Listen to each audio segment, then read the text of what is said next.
Only 7-11 na, nagising ako.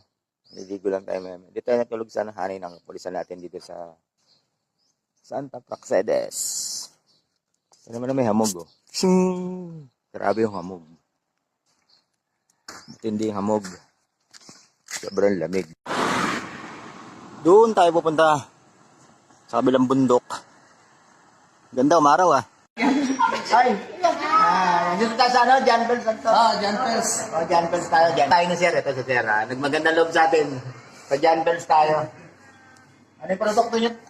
Bibingka. Bibingka, mga bibingkaan. Dumaan din pala rito si Sikad Pilipinas. Sikad Pilipinas, dinaanan mo pala to. Siya to, sir.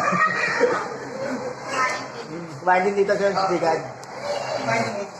O, kain muna tayo, kain. Ano sila ate? Sige lang po yung natapos ko. Pinadaanan tayo, maliit na waterfall. Sarap pagbabad dito, oh. Diretso pa tayo, 4 kilometers pa. Ay, nako. Nakita rin kita. 2 kilometers na lang.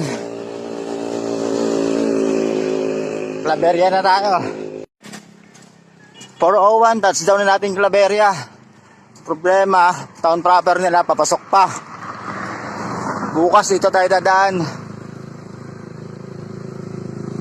Dito yung may papasok na ano nila, town proper nila.